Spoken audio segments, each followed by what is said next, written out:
Bem, tá gravando. Gente, boa tarde a todas e todos. Para quem está assistindo pelo YouTube após essa data, saudações, sejam bem-vindas e bem-vindos. Eu sou Rodrigo Barco, sou coordenador desse grupo de estudos e pesquisas em democracia, ecologias e cotidianos escolares. Estamos iniciando a nossa terceira conversa dessa jornada, dessa segunda jornada de conversações e encontros do grupo GDS. É uma proposta de nós estarmos conversando, dialogando com as pessoas que são nossas referências, são as pessoas que nós lemos e estudamos para criar as bases conceituais e metodológicas desse grupo e também uma forma de disponibilizarmos um material de referência que estamos criando nessas conversas. Convidado de hoje é uma das grandes referências nos estudos do cotidiano escolar no Brasil, que é o Carlos Eduardo Ferraço. Professor Ferraço, seja bem-vindo, uma alegria muito grande para nós a sua presença aqui. Eu fazia um exercício semestre passado e eu faço outro esse ano. Semestre passado, eu passei muito vexame por causa disso, mas eu contava as histórias de como eu havia conhecido os colegas que eu trouxe semestre passado, e esse semestre eu estou preferindo fazer outra coisa, como também mudança de dinâmica. Se você quiser se apresentar, você se apresente, quiser trazer um pouco de sua trajetória, você traga. As apresentações já estão no material que nós estamos divulgando para as pessoas interessadas. É uma reunião fechada, essa reunião aqui, eu só estou trazendo algumas convidadas e convidados, às vezes bomba, às vezes temos 20, 25, 30 pessoas, o que é quase uma rave, né, para gente que está fazendo reuniões fechadas. Mas aí eu deixo para você à vontade. Se você quiser fazer uma apresentação mais longa, mais curta, a palavra é sua. Depois que você terminar a sua fala, eu abro para as colegas e para os colegas conversarem com você, já que a ideia aqui é conversar mesmo. Se você quiser conversar com eles desde já, fica à vontade. A questão só tenho a agradecer a sua gentileza, a sua presença, a sua parceria. Para mim é muito importante a presença de professores e professoras que sempre foram nossas referências aqui no grupo, e quero dizer que seja bem-vindo e obrigado mais uma vez. A palavra é sua, fique à vontade. Aumentar o volume aqui para poder. Obrigado, Rodrigo, pelas palavras carinhosas. Boa tarde a todas, todos, todes. Eu sempre uso essa pluralidade de referências, né? Com quantas letras e símbolos mais forem necessários, que a gente possa sempre trabalhar na perspectiva da diferença, né? Então, é um prazer, uma honra conversar com vocês hoje sobre um autor que me é muito caro e que, como está na carta, que eu confesso que me emocionei muito quando escrevi, né? Foi um intercessor, mais do que uma referência, ele foi um intercessor, né, na minha vida acadêmica e na minha vida de modo geral. Eu conheci o Sertor quando eu estava fazendo doutorado em educação na USP, a disciplina Epistemologia e Didática do Nilson José Machado, não por conta de indicação do Nilson, mas da Nilda, que tinha acabado de chegar de Paris e me informou sobre esse autor, sobre o livro Invenção do Cotidiano. E foi uma leitura que eu fiz muito isoladamente do meu grupo lá de pesquisa e, de alguma maneira, fui tentando convencer as pessoas do grupo a compartilharem comigo algumas ideias do setor, até porque, naquele momento, eu comecei meu doutorado em 96, o cotidiano não tinha essa dimensão epistemológica, histórica, social, que tem hoje para os cotidianistas na educação. Era apenas um lugar para onde se ir e de onde sair. Vou pesquisar o cotidiano da escola. E com o Sertor foi possível fazer uma torção nessa coisa do cotidiano. tipo aquela fita de Moebius, que você tem uma torção provoca uma outra racionalidade. Nem sei se a palavra certa seria racionalidade, né? Mas uma outra atitude em relação à pesquisa. Então, quando a gente traz pesquisas nos cotidianos, não está se falando de nenhuma proposta de metodologia, muito embora alguns autores do campo assim o façam. Não está se falando de nenhum modo de proceder com a pesquisa, muito embora muitos pesquisadores e pesquisadoras assim o façam, mas antes de qualquer coisa está se falando de uma atitude de pesquisa diante da vida cotidiana. Então, esse é um ponto que mudou muito o meu modo de pesquisar. E a minha formação, eu sou formado em física, fiz o meu mestrado, comecei um mestrado em física nuclear na PUC do Rio, depois, ao mesmo tempo, fiz engenharia mecânica, e por essas, né, situações de acaso da vida, fui parar no ensino de ciências, que daí eu fui para a educação. Então, assim, foi uma coisa de busca por alguma coisa que fosse um lugar onde eu pudesse me sentir à vontade para falar, para discutir as coisas que me interessavam. Isso é muito importante também, né? Criar esse contexto de pertencimento, né, em relação ao que a gente considera como campo problemático. Sempre fui professor de ensino fundamental, educação básica. Só quando cheguei aos 15 anos de carreira na educação básica que eu fui para a universidade. Então, assim, eu tenho um processo, né, uma vivência como professor da escola básica muito intenso. Foi um dos fatores, né, determinantes nessa minha relação com o que a gente chama de pesquisa com os cotidianos das escolas. Também acho que é preciso fazer uma diferenciação, que esse cotidiano não é um espaço físico. Então, muitos cotidianistas pesquisam as escolas de fora delas, com coisas que chegam até eles, pelos seus orientandos, né, coisas que eles leem. Mas eu sou daqueles cotidianistas que pesquisam os cotidianos com os cotidianos, estando lá. A gente poderia chamar de corpo e alma, no calor dos acontecimentos.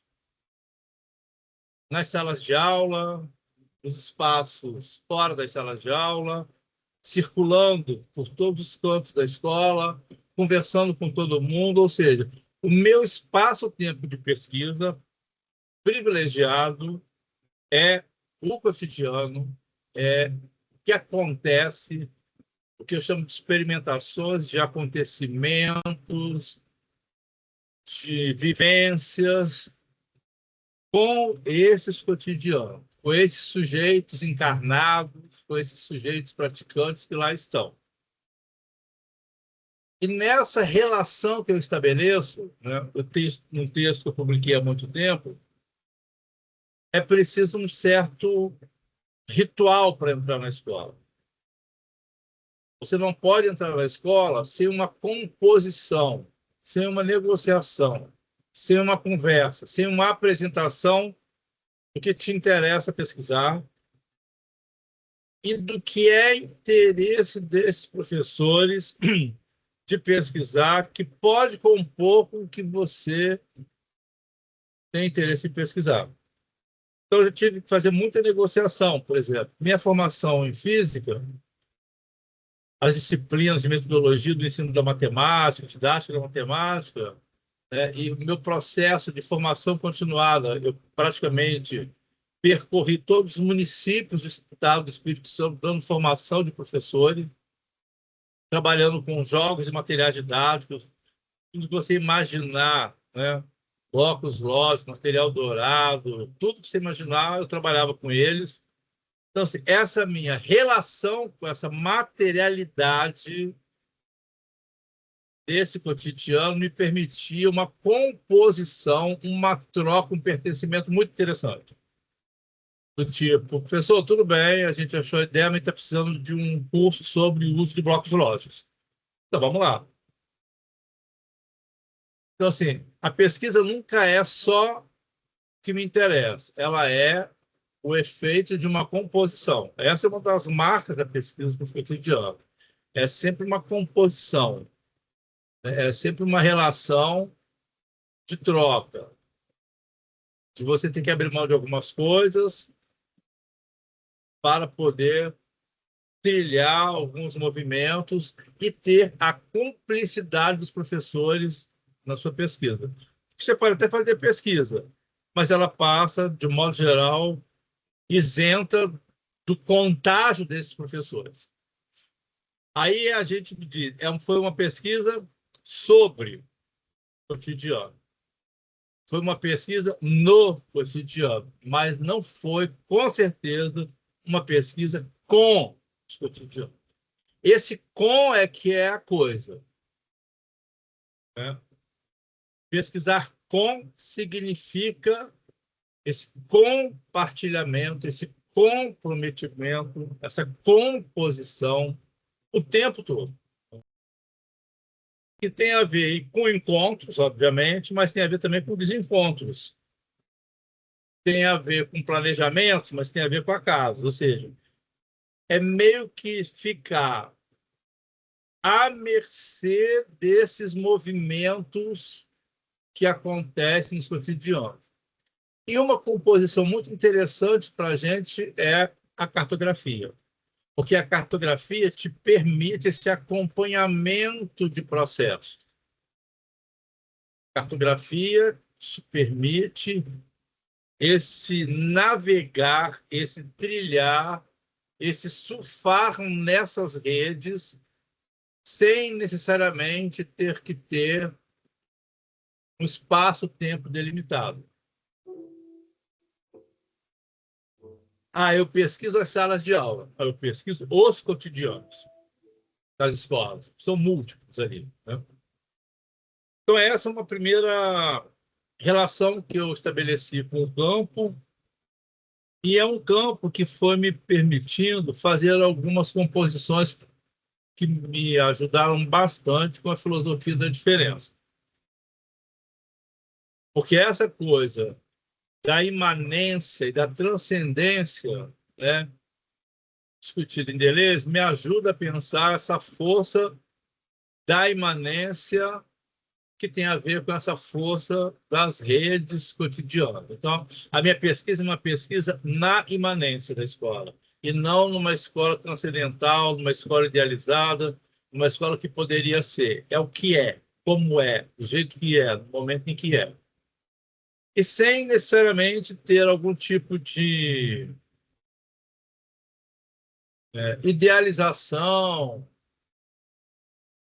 ou uma positividade permanente. Não.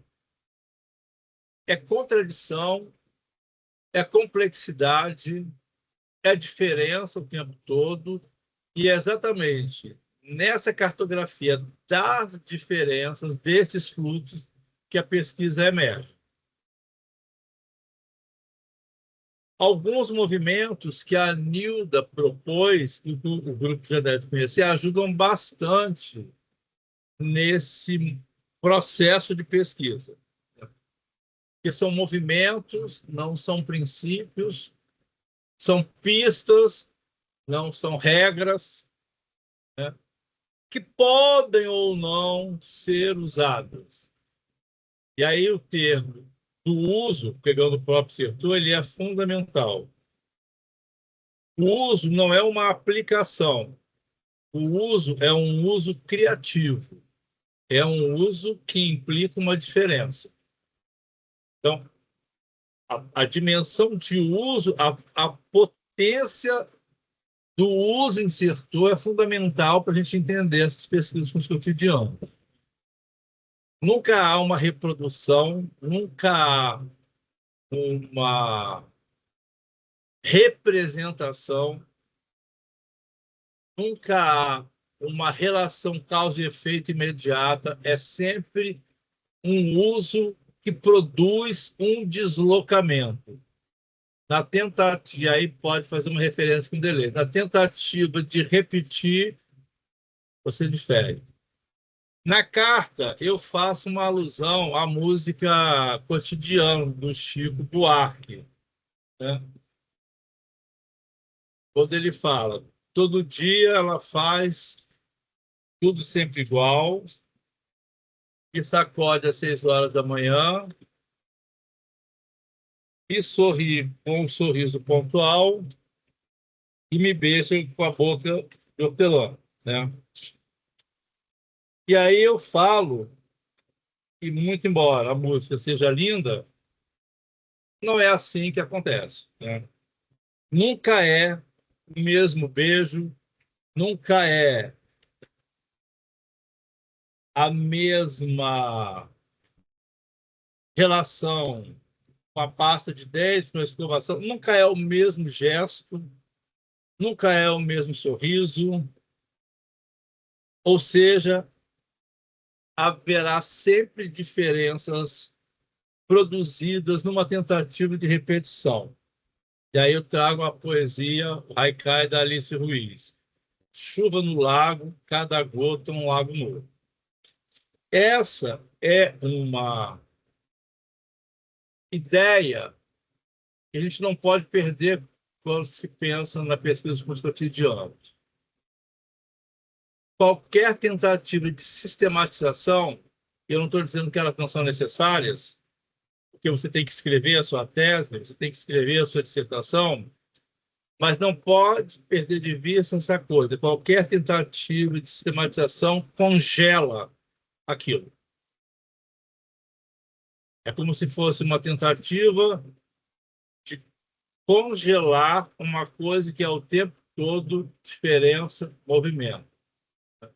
Então, as nossas escritas, elas representam um dado momento desse movimento, mas elas não dão conta desse movimento.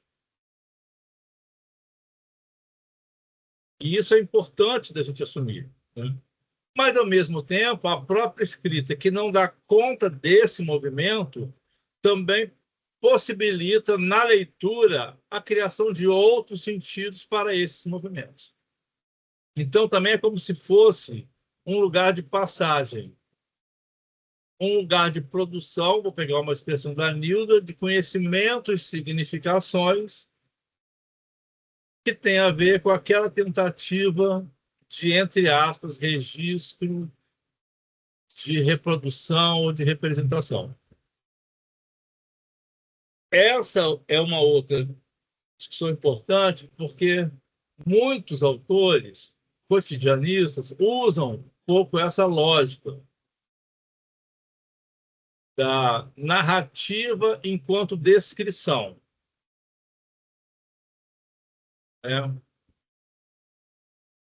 Eu vou descrever o cotidiano de uma sala de aula, eu vou descrever uma cena para trazer para a minha pesquisa.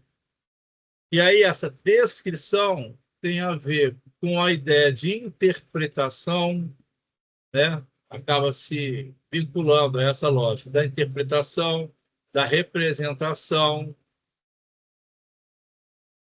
do espelhamento, entre outros verbos que tem como pressuposto a ideia de que a realidade está pré-agendada.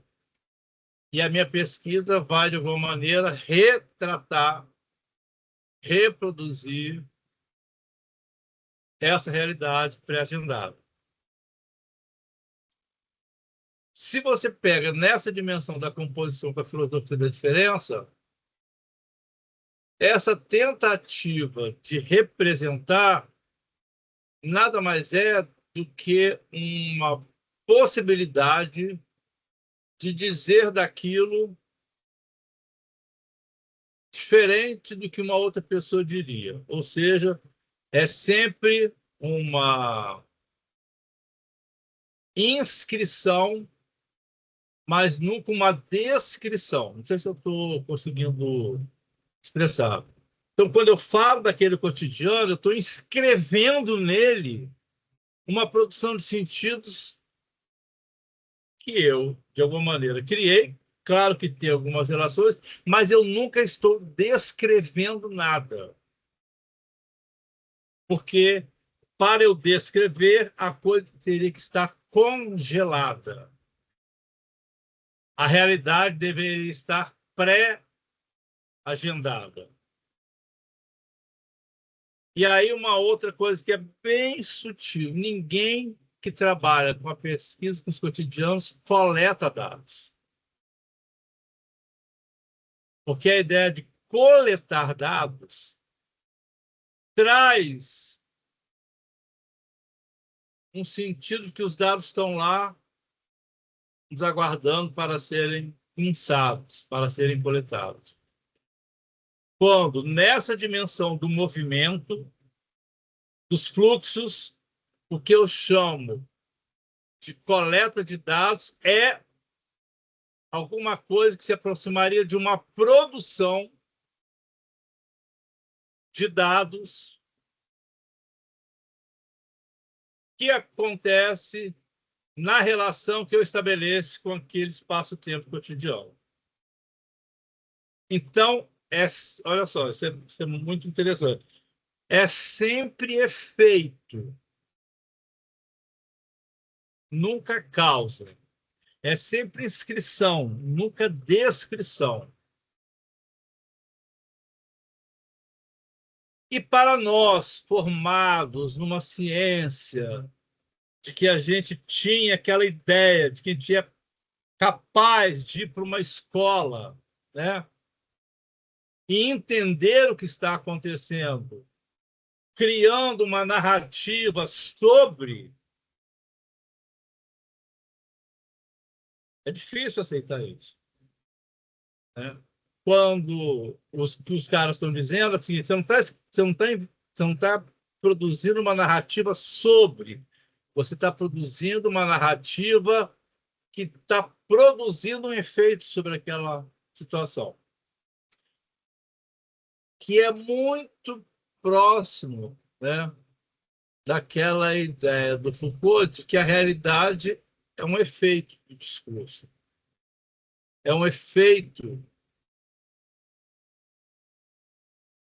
da narrativa e não algo pré-agendado. Bom, eu vou parar por aqui, porque aí depois eu posso falar outras coisas, dependendo das conversas que aparecerem aqui.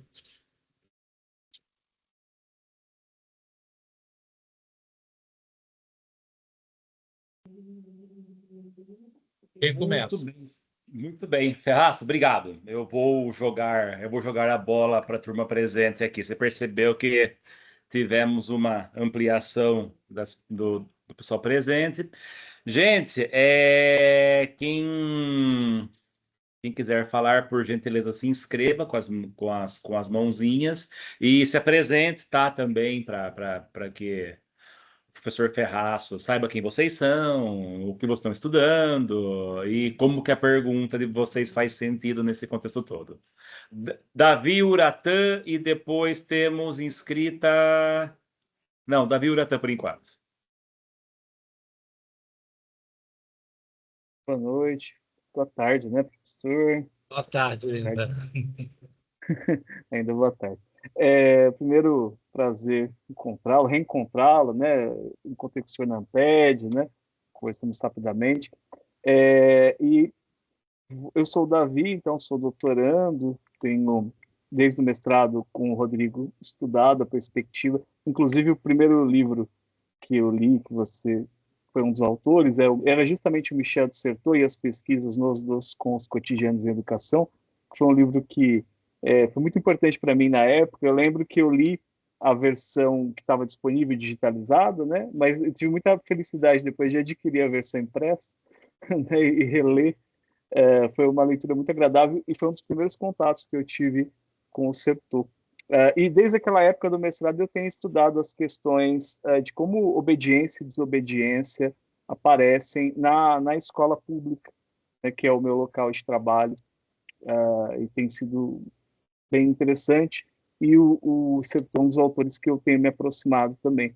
E aí, quando eu lendo o seu texto, sua carta, eu fiquei pensando, né, porque você fala uma coisa que um dos meus professores da graduação, que foi um dos meus mentores intelectuais, com o qual eu ainda tenho bastante contato, eu lembro dele falar isso, assim, quando eu falei de quem eu estava lendo, ele gosta muito de Sertor, e do Foucault ele gosta menos. Eu lembro que eu estava lendo os dois, e ele falou uma coisa que eu identifiquei na sua carta, que ele falou, eu gosto muito mais de Sertor, porque o Sertor é otimista, ele tem uma visão que faz a gente ter esperança.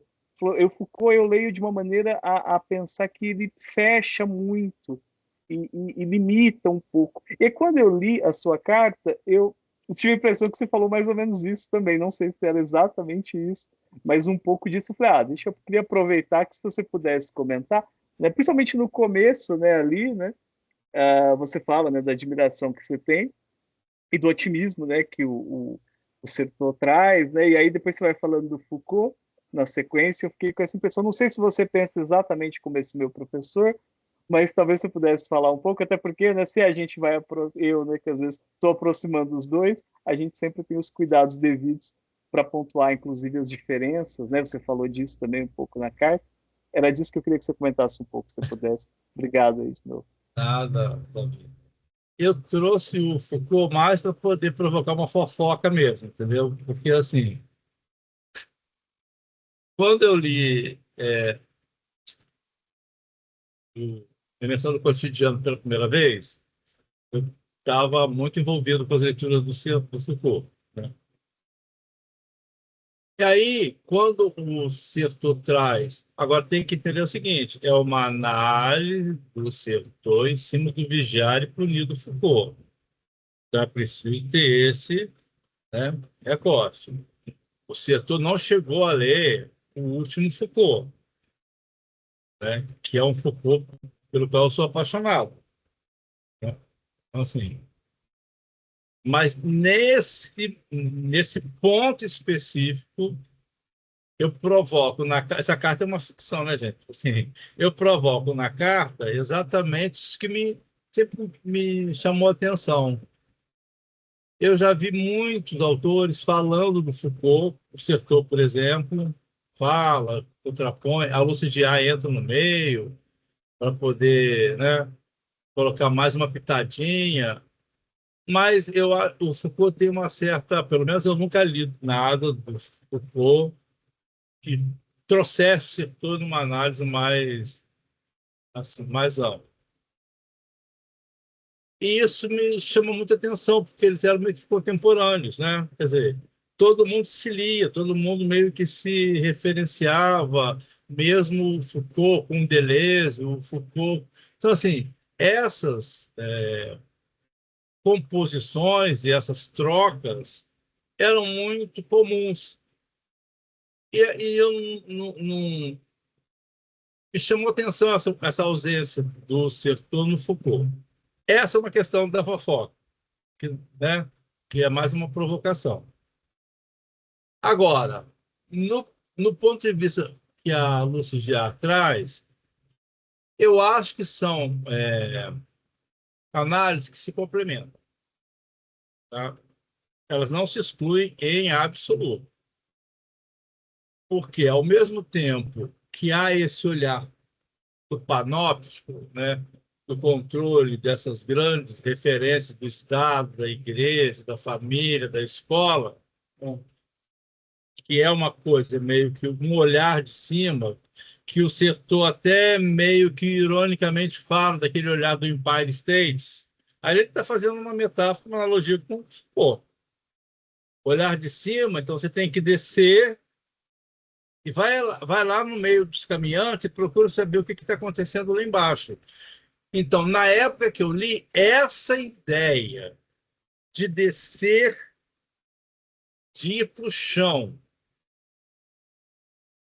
de percorrer esses lugares, de se misturar a essa multidão, de ir ao encontro desses movimentos. Me pareceu muito interessante, porque foi sempre assim que eu pesquisei. Então fez muito sentido para mim. Falar da escola de fora dela é uma coisa, e é importante também, né? Das normas, das leis, da BNCC, tudo isso é importante. Mas me interessa saber, tá bom, mas o que está acontecendo com os usos que os professores fazem disso? Eu fiz, no meu início do mestrado, parte de um grupo que analisou livros didáticos, aquele Plano Nacional do Livro Didático, que era do grupo da NIL. Nós pegamos as 10 coleções mais vendidas naquele Plano Nacional do Livro Didático, foi em 86, naquele período, 86, 87, 88, e a gente dissecou, o título era A Relação Conteúdo e Método nos Livros Didáticos. Eu peguei os livros de ciência e dissequei mais ou menos a maneira como os autores... Depois tem até uma matéria na Veja sobre essa análise que eu fiz, mostrando uma série de inconsequências, imprudências, nonsense nesse modo como a ciência era apresentada. No momento da pesquisa, eu comecei a buscar a outra coisa. Tá, mas como é que os professores usam esses livros? Inclusive rasgando as folhas deles e fazendo aviãozinho, cortando para fazer recorte colagem, ou marcando o que era bom e o que não era. Ou seja, esse modo de pesquisar os usos, as táticas e as estratégias, as resistências, os deslocamentos, as negociações, né? As artimanhas, me interessa muito. Pela maneira como eu fui conduzindo a minha vida de professor na escola básica e depois na universidade. Então, assim, não é nenhuma oposição. É uma escolha por me situar em um determinado campo epistemológico de análise. Mas eu faço inúmeras composições com o Foucault. Nos últimos textos que eu publiquei, eu trago muito esse Foucault, da estética, da existência, da arte. Isso é muito lindo nele, né? Não sei se eu te respondi, Davi. Ótimo, professor. Muito obrigado, hein? Buratã tinha se inscrito? Tinha assim, Rodrigo. Boa tarde a todos. Boa tarde, professor Ferraz. Boa tarde, Buratã. Primeiro, peço desculpas por me atrasar um pouco para o encontro, mas são os percalços da gente que trabalha e tem as correrias, enfim. Mas, mesmo perdendo um pouco da sua fala, o período que eu pude aproveitar essa, não diria discussão, mas essa descrição a respeito de como fazer uma pesquisa de cotidiano a partir do setor, a partir do Foucault, ela, de certa forma, mexeu bastante com a minha própria pesquisa. Eu sou servidor público, trabalho na rede municipal de Sorocaba, em contato com os diretores. Eu sou supervisor de ensino. E a minha tese e o meu objeto de pesquisa dentro da tese é o cotidiano dos diretores, aos quais eu tenho muito contato, não só pela profissão, porque eu tenho que acompanhar a escola e me relacionar constantemente com os diretores, mas também porque, em grande parte da minha vida profissional, eu fui diretor também. E eu também procuro entender esse cotidiano dentro dele, estando inserido, participando dele, a partir das contradições. Vou usar até uma parte da fala do senhor. O senhor disse em um determinado momento que nós não conseguimos descrever, e nem é essa a ideia, porque ao descrevermos, nós imobilizamos, engessamos aquele que é o nosso objeto, né?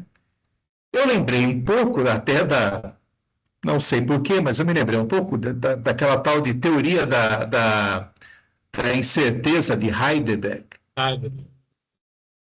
né? Que quando você tenta medir o movimento, né, de uma partícula subatômica ou atômica, você, ao observar, quer dizer, ao colocar ali naquele espaço um instrumento de medida, você consegue capturar a velocidade, mas aí você perde o momento, você não sabe onde a partícula está. Ou, ao você tentar estabelecer onde a partícula está, você não consegue determinar a velocidade. Ou seja, o observador e o instrumento de observação, de pesquisa, essa analogia, ele interfere naquilo que está sendo pesquisado. Bom, eu optei, apesar do setor ter sido estudado pelo nosso grupo, foi uma leitura de um ano praticamente, né? Complexa, densa, mas eu já havia optado por um outro óculos teórico, um outro referencial, que é o materialismo histórico dialético. E aí eu queria perguntar para o senhor vê mais oposição no uso desse referencial em relação a uma pesquisa de cotidiano que segue, não é, o trajeto ou as pistas deixadas pelo Certeau e pelo Foucault, ou o senhor consegue ver similaridade? Porque, de fato, eu busco a contradição, só que eu tenho as categorias. Eu entendo o cotidiano como algo que não é fixo. Ele é dialético, ele é histórico. E eu também vejo a minha participação naquele cotidiano como com um potencial de transformação. Nas teses contra Feuerbach, o que o Marx vai dizer? Não basta entender a sociedade, temos que mudá-la. Então, a ação do pesquisador é uma ação também positiva, entre aspas, nesse sentido, de alterar aquela realidade, criando um conhecimento que possa servir para modificá-la. No nosso caso, para o bem do ensino público, pelo menos. Então, agradeço, gostaria que o senhor pudesse discorrer um pouco, até para me acalmar. Você mexeu numa coisa que é a minha história de vida, porque meu mestrado foi todo, absolutamente todo, em cima do materialismo dialético. De Sheptulin, Karel Kozik, tudo que você imaginar, eu li. E usei muito. Que bom. Mas eu vou falar disso depois. Eu quero falar antes do Heisenberg e Bohr. Porque, na verdade, o que eu acho que é interessante deles? E aí eu vou fazer uma relação com o pesquisador dessa dimensão do cotidiano. Quando você olha no microscópio, a partícula, gente, isso é assim, isso destrói toda uma racionalidade. Você não observa a partícula, você observa a sua relação com a partícula.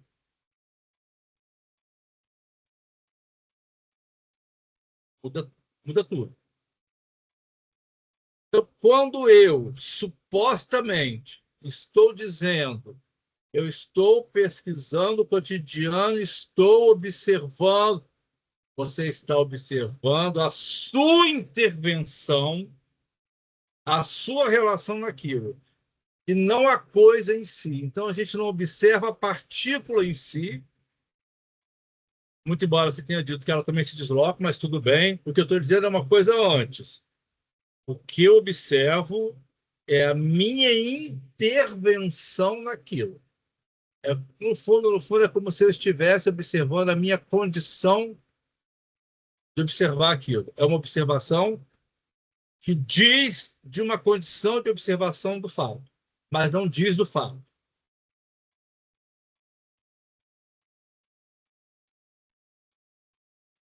Isso é uma coisa. Vamos pegar essa coisa do materialismo dialético. Quando você... vamos pegar Engels, dialética da natureza, toda aquela dimensão de pensar a coisa, muito embora existam... Eu trabalhei com as categorias, quantidade, qualidade, conteúdo e forma, né? Essência e fenômeno, está tudo lá. Né? Alexandre Cheptulin, a dialética está lá, está até aqui na minha frente. Estão todos aqui. Quando você toma essas categorias como composições para uma tentativa de inteligibilidade dessas relações de contradição, ótimo. Que eu acho que é isso que você faz, que eu acho que é isso que eu fiz e que outros fazem. Né? Porque se a gente, olha só, se a gente for pegar, por exemplo, o Deleuze, ele também trabalha com linhas molares e moleculares. Não é isso? De alguma maneira, continua nessa coisa de... Né?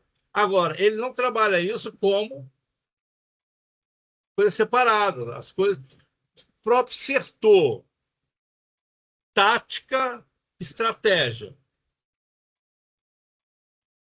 É impossível, aí eu vou juntar tudo, tá? Como você estava sugerindo. É impossível trabalhar com tática e estratégia sem entender que só há tática porque a estratégia está colocada de alguma maneira antes. Uma é determinante da outra. Eu penso que é assim que você trabalha as categorias do materialismo dialético. Então, não há qualquer contradição. Isso é um ponto.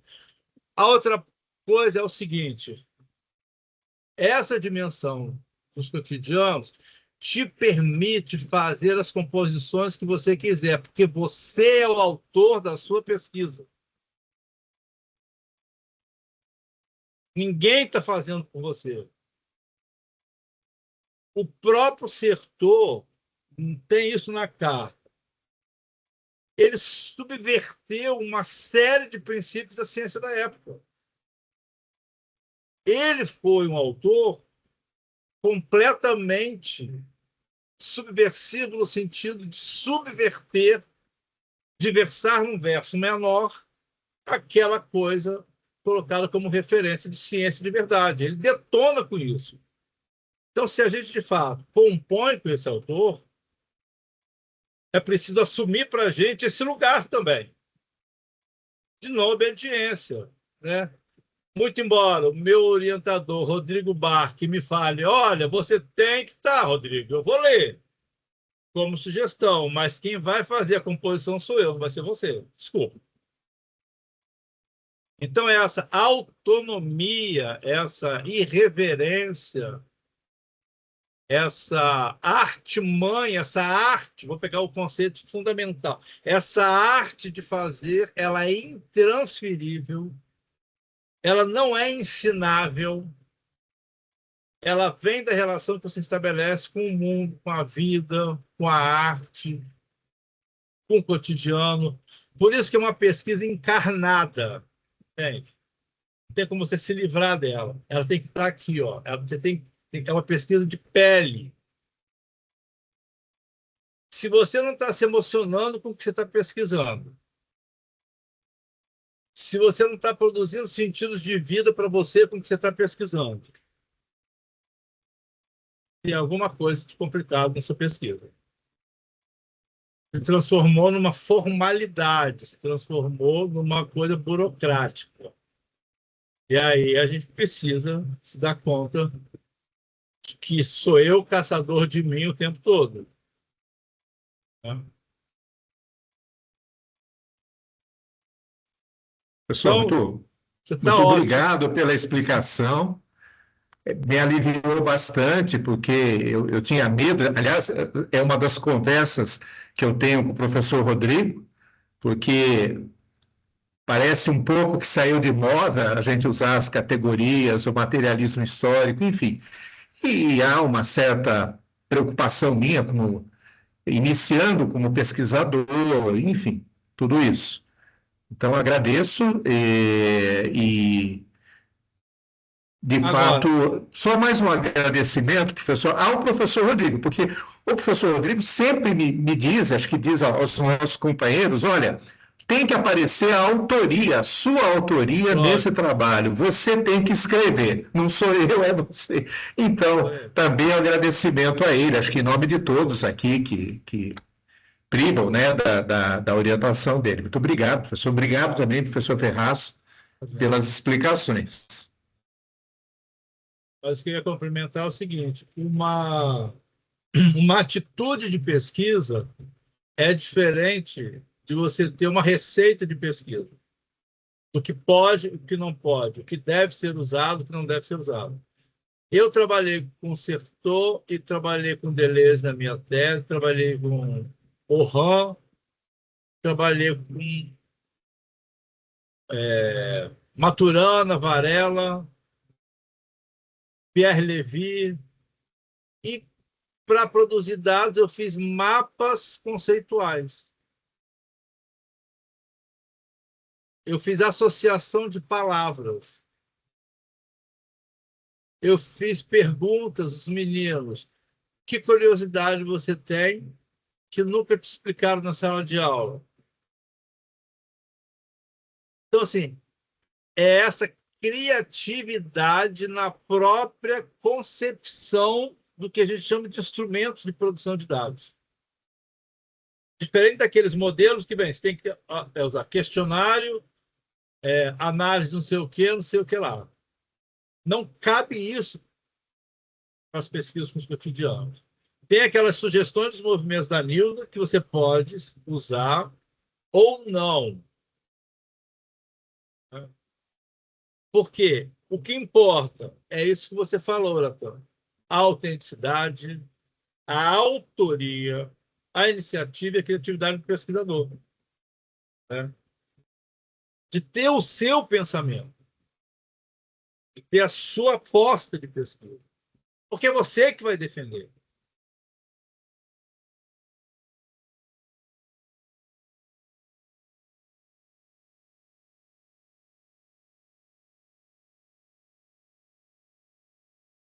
É isso. Gente, mais alguém?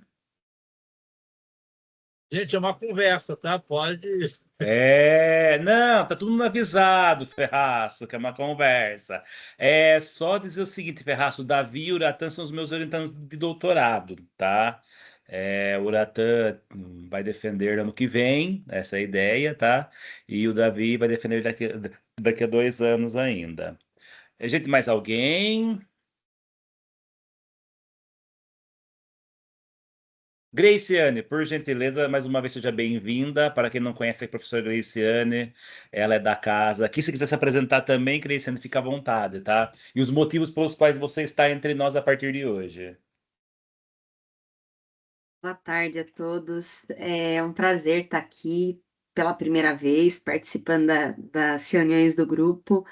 É, eu tô quietinha aqui até o momento, porque, né, minha primeira participação, queria acompanhar, uma verdadeira ouvinte, né? Mas eu queria comentar que eu gostei muito da fala do professor, gostei muito do texto, professor. Eu que vim do direito, né? A minha formação é direito originalmente, sou professora do curso superior em direito. Minha pesquisa de mestrado e doutorado, elas foram baseadas muito na legislação. Então, depois, quando que eu concluí o doutorado, fui fazer o pós-doc e comecei a fazer pesquisas autônomas, né? Eu comecei a me preocupar muito com essa questão que o professor menciona, né? Sobre, ok, isso está na legislação, isso é a norma, mas o que as pessoas fazem com isso? porque durante o mestrado, principalmente, e depois do que eu continuei no doutorado, foi pensar justamente sobre o que está na legislação sobre educação. E aí o meu foco era estudar direito à educação.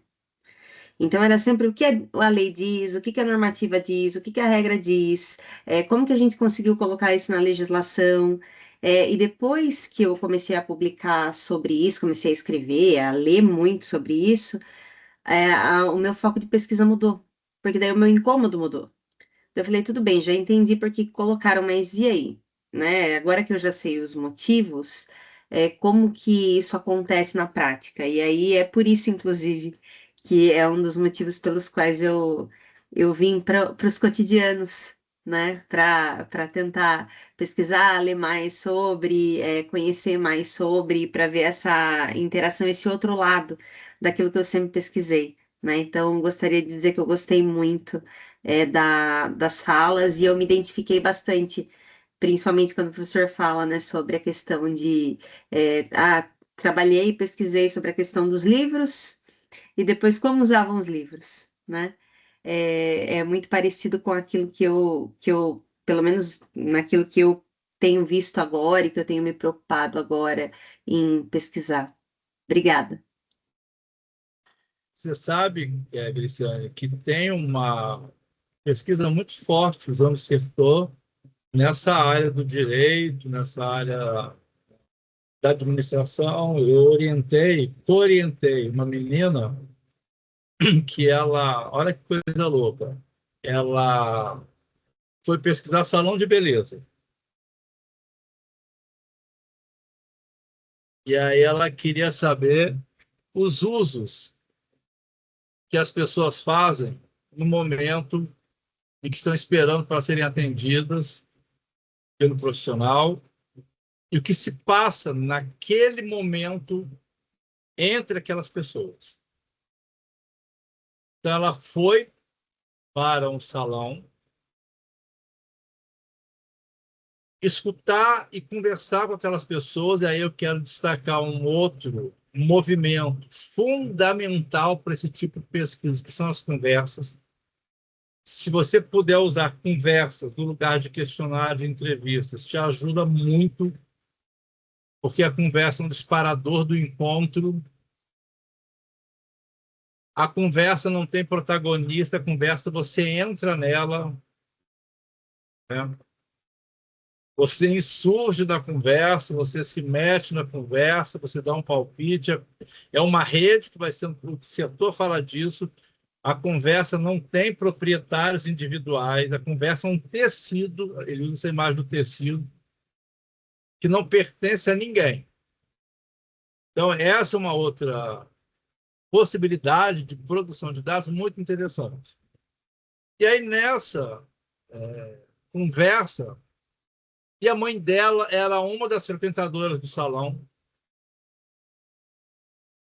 ela foi vendo que naquele momento de espera, muitos pais iam acompanhados dos seus filhos quando já não moravam mais juntos, porque aquela situação de levar a mãe ao cabeleireiro, estar com ela, era um movimento de produção de afeto e de encontro.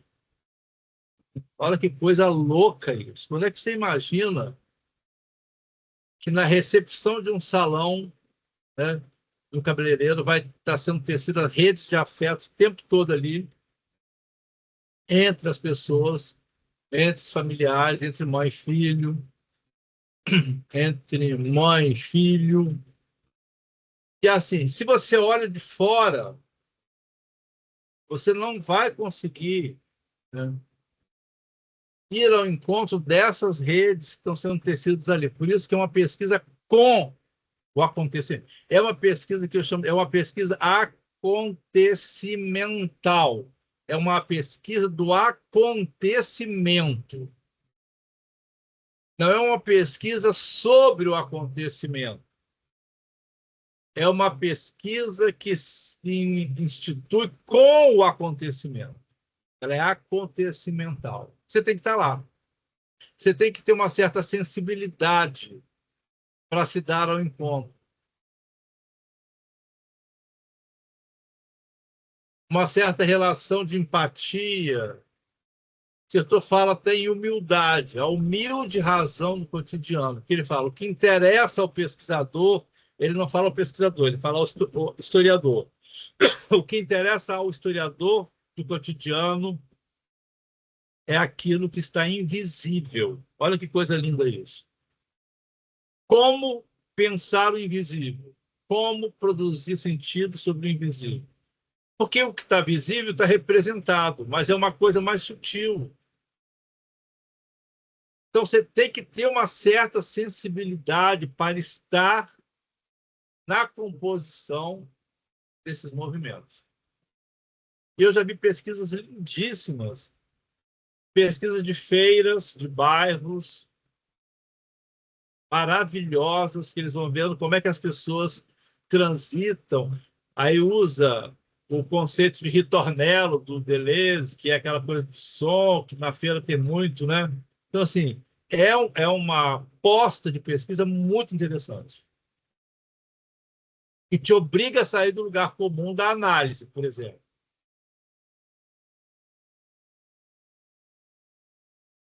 Você não analisa, você problematiza.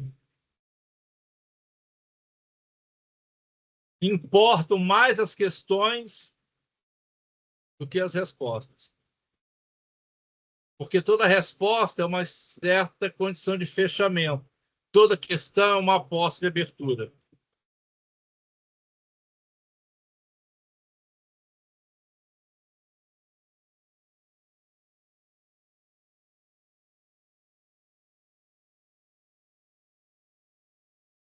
Graciane, mais algo? Muito legal, assim, não, eu tô pensando, escrevendo, tô indo longe, o professor tá falando, eu tô... Isso aí. Essa é a ideia. Ele tem falado aqui, eu tô escrevendo e tô pensando aqui, eu tô só assim, nossa, realmente, tem muita razão, não, excelente, adorei, muito obrigada, professor. Viu só? É isso que a gente vem fazendo aqui, viu? Renata, seja bem-vinda. Renata é uma das minhas novas orientandas de mestrado, tá? Renata, seja bem-vinda, por favor. Obrigada. A professora Graciane abriu uma brecha aqui para eu também, como iniciante na área, né, me colocar aqui. Então, acho que a minha primeira colocação no grupo. Muito prazer, eu sou a Renata, eu sou nutricionista e estou agora entrando, né, na área da educação. Do ponto de vista acadêmico, né, eu sou nutricionista desde a Secretaria de Educação do município. E ler o texto do professor Ferraço e estar dentro dessa discussão, assim, me traz também muito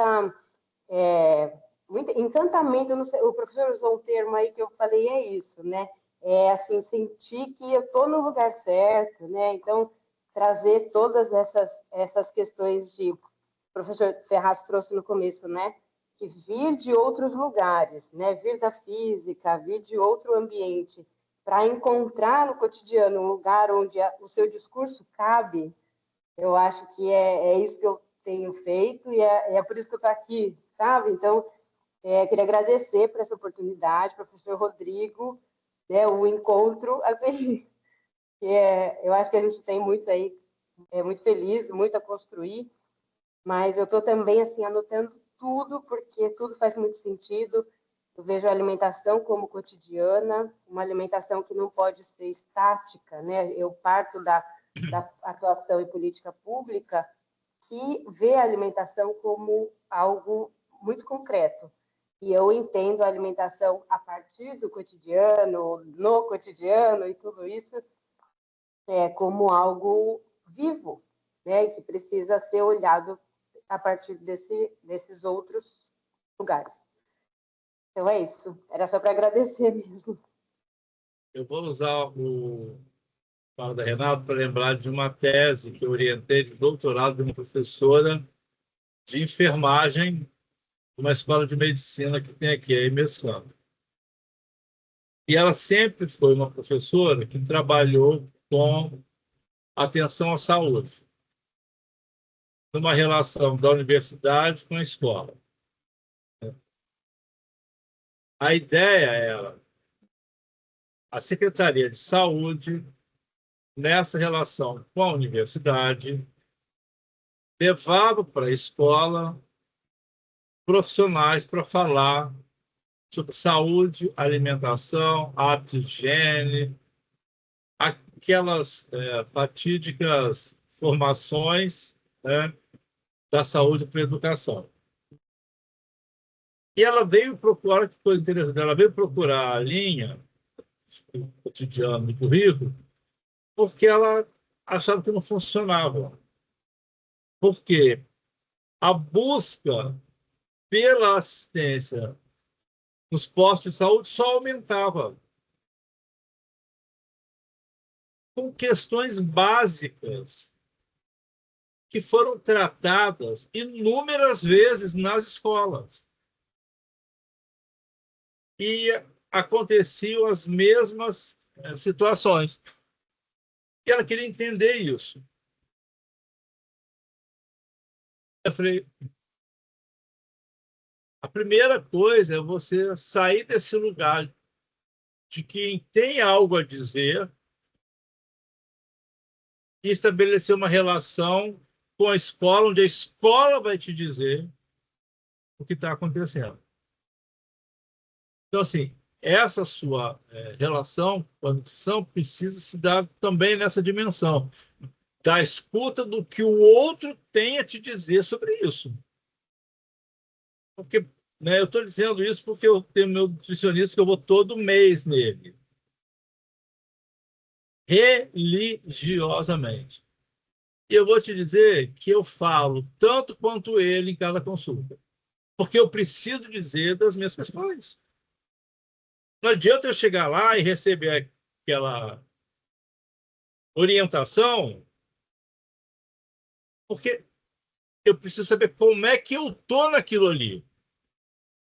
É o que você falou, tem um movimento ali, tem uma dinâmica ali que precisa me conter, né? Esse pertencimento precisa existir para que eu possa me sentir na relação de composição com aquilo, para que aquilo faça sentido para mim. Porque senão vai ser uma prescrição a mais, né? E a ideia é como eu uso, negocio, desvirtuo, substituo algumas coisas que para mim fazem sentido. E aí eu vou converso com ele. Então, assim, esse movimento de você ser um certo autor também das suas ideias nessas relações. Porque você sabe do seu corpo. Ninguém conhece o seu corpo melhor que você. Ninguém sabe da sua fome melhor que você. Está entendendo como é que é? Então, assim, se a gente entra nessa relação de composição, de pertencimento, de alteridade até, se estabelece uma outra relação de vida cotidiana. E aí eu preciso pensar sobre isso, porque aí a ideia do pensamento, né, do Deleuze é muito importante. O pensamento não é cognição. O pensamento é alguma força de fora que me força a pensar. Eu só penso quando eu sou forçado a pensar. A coisa espontânea não é pensamento para ele. Eu preciso ser forçado por uma relação externa a pensar, porque senão eu não penso. E esse é um exercício permanente que o pesquisador precisa ter na sua condição de produção de outro. O que a gente quer com a pesquisa? Produzir outros sentidos de vida, porque para produzir o que já está dado, precisa pesquisar. Né? A sua intenção é produzir outro sentido com relação a essa área. E o que já está dado, o que já está consumado, é só mais do mesmo. Né? E a gente vê muita pesquisa em educação, desculpe, que é muito mais do mesmo. Que não sai muito dessa análise sobre a escola, o que a escola precisa, do que a escola não faz, do que a escola deixou de fazer, do que a escola está formando, né? Todo mundo fala sobre essa relação de pertencimento da escola, mas ninguém, de fato, faz o movimento contrário. Tá, mas o que a escola está fazendo? A Anitta falou uma coisa uma vez, que é assim, ela pegou um exemplo de um índice de reprovação, sei lá, de 60% de alunos. E a questão que ela levanta de pesquisa é, olha como é que muda. Ao invés de eu pesquisar o que faz com que esses 60% fiquem reprovados, ela pensou, mas o que faz com que os 40% aprendam? Você entende que muda a atitude? Não é nada positivo, afirmativo, não. É ir por um outro movimento de entendimento. Tá, mas tem gente aprendendo. E quem está aprendendo como? Né? Então, assim, é uma coisa louca isso, porque muda muita coisa na nossa relação com a pesquisa.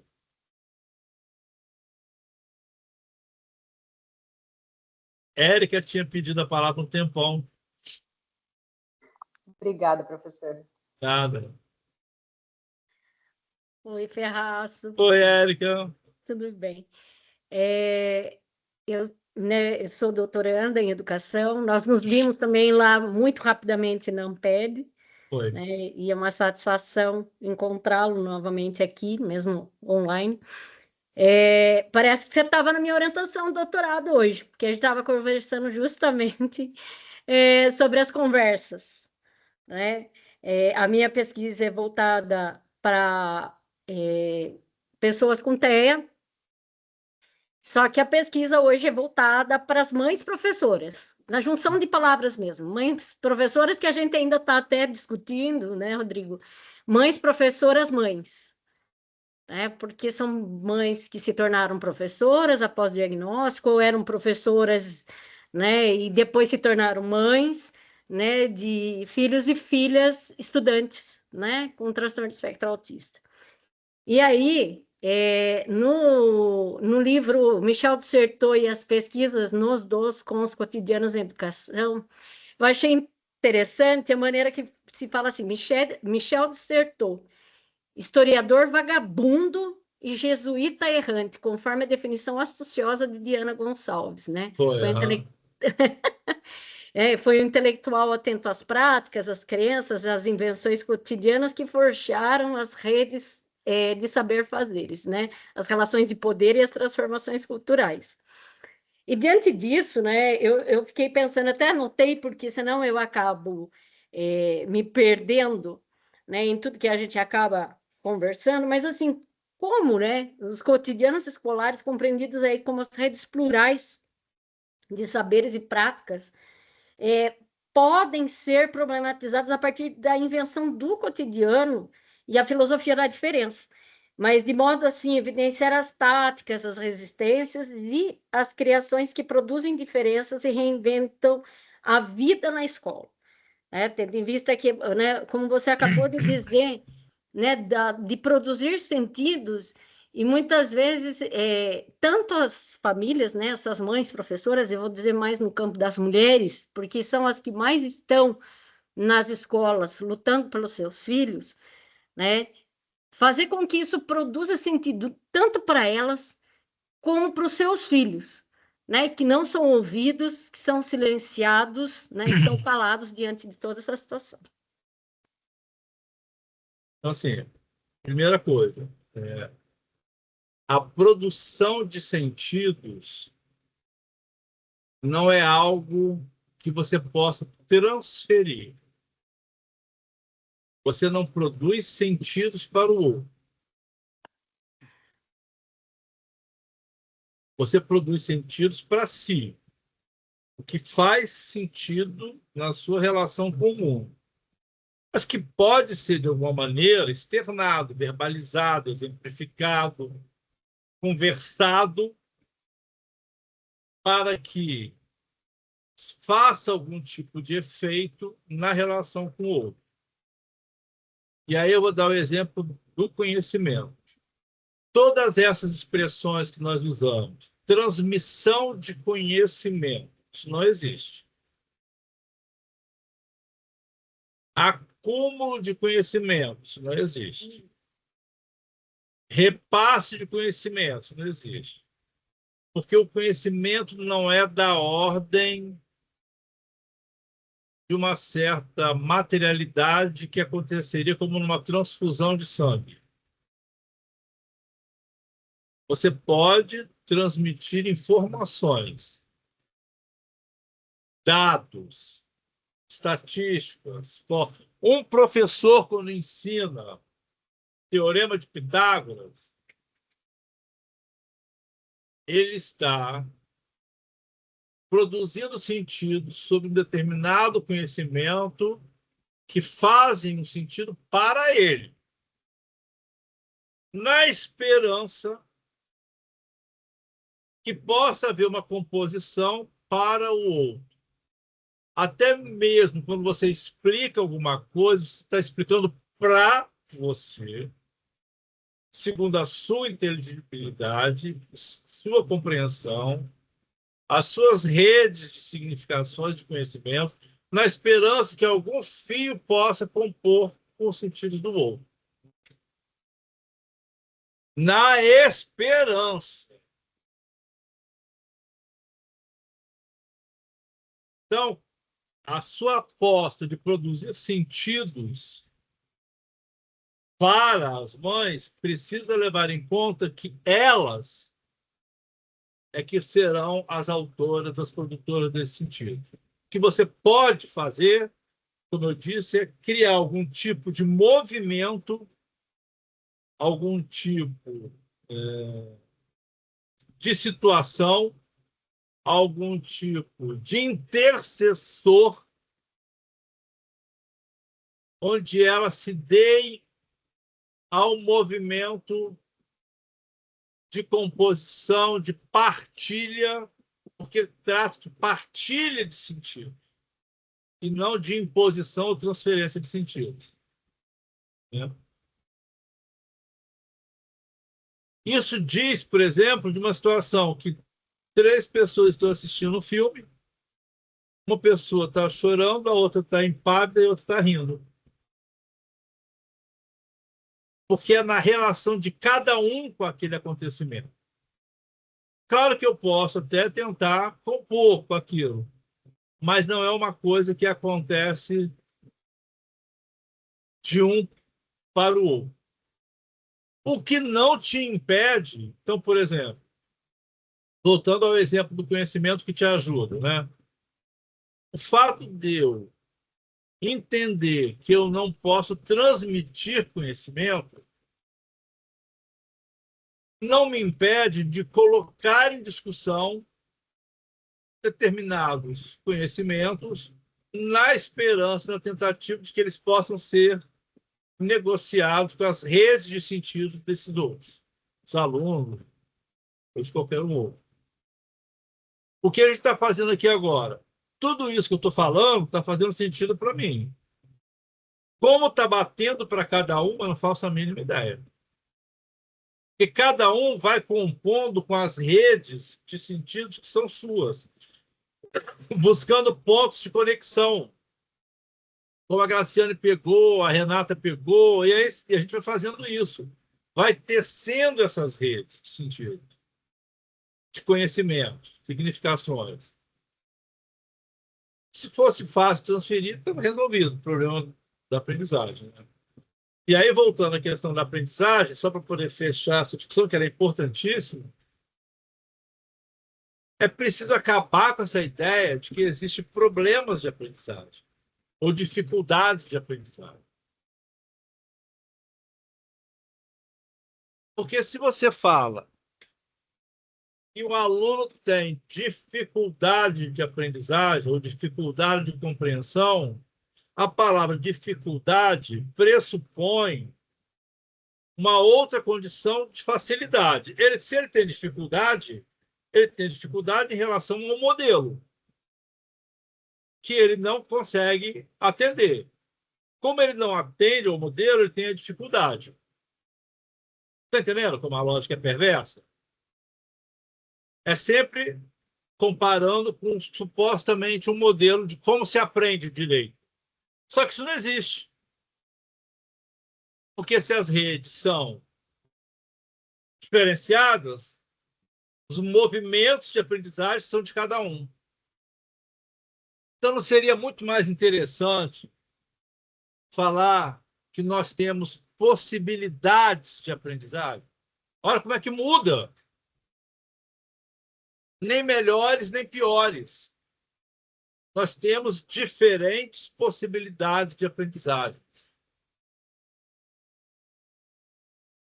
Que não contempla, que não suporta comparação, porque é diferença.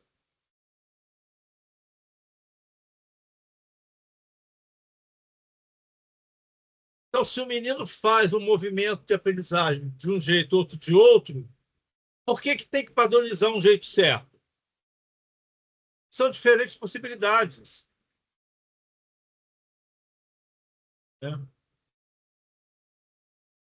Isso diz da filosofia trabalhar com a diferença, com as redes, sempre como uma coisa em expansão, incontrolável, que está mudando, para uma área que quer tudo muito estabilizado, muito controlado, muito inteligibilizado, né? Muito estruturado.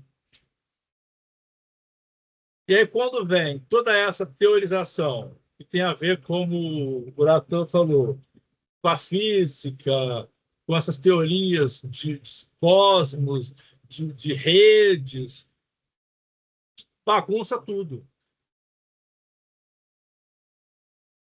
Então, assim, é um desafio esse seu, que você está se colocando no olho do furacão. Você quer produzir sentidos e quer, ao mesmo tempo, compartilhar esse sentido, sabendo da sua impossibilidade de transmitir esse sentido, de transferir. Olha que coisa louca. Mas sinto muito, é assim que é a vida. O que não te impede de tentar, de provocar, de criar mecanismos, de criar movimentos, de criar estratégias. Que é essa a questão do pesquisador. Ele está o tempo todo ali movimentando. Eu preciso entender o seguinte: as redes são diferentes, as possibilidades são diferentes. Mas o que eu posso fazer para aumentar essas possibilidades de entendimento? É outra coisa.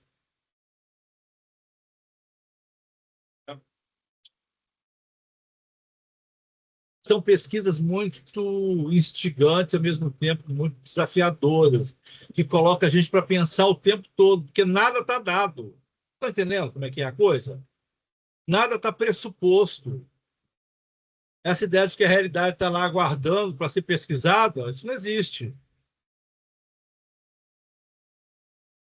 Então, os verbos decifrar, descrever, como eu já falei, representar,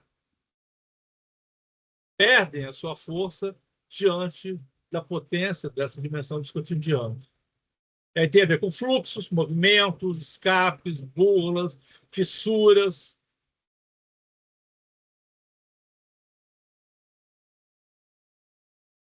Mas é muito interessante, né? É muito vibrante, é muito inquietante. Assim. Você não fica acomodado, você fica o tempo todo um incômodo de que alguma coisa está acontecendo, você precisa saber como é que você compõe com aquilo.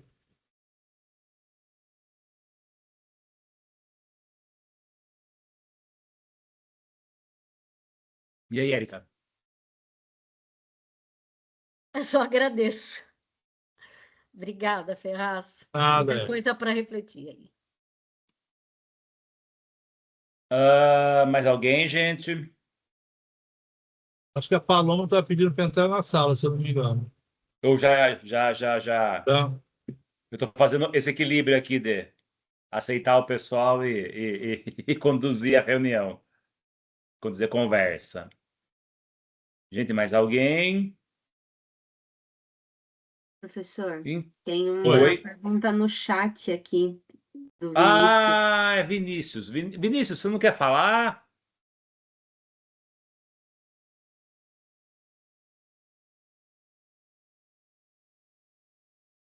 Não sei se o Vinícius pode, porque ele está em. Deixa eu aqui abrir o chat. O Vinícius no chat, que o Vinícius ele deve estar em plantão, alguma coisa assim. Quando estava conversando com a Érica, tá no Uber, tá? Então, eu vou ler exatamente o que o Vinícius trouxe. É por isso que você disse, Ferraz, sobre a alteração na compreensão do neologismo, conhecimento, significações. Eu não sei que sentido que o, até sei que sentido que o Vinícius está falando isso. Mas talvez ele esteja pedindo para você falar um pouco mais sobre a questão dos conhecimentos e significações, Tá. Ferraço. Alteração, né, desse termo, né? Esse é um termo que veio com a Nilda e com a pesquisa, se não me engano, da Alessandra Calvo. Que é assim, o que são conhecimentos e significações? São essas tentativas de produção dessas significações, esse movimento que eu chamo, né, de composição com essas redes cotidianas de saberes, fazeres, poderes. Porque a gente está fazendo o tempo todo isso. Na outra carta que eu escrevi uma, um livro que a gente está organizando, eu tento dar um exemplo de como é que isso acontece para mim. Tá? Ver se eu acho aqui, talvez fique melhor de exemplificar.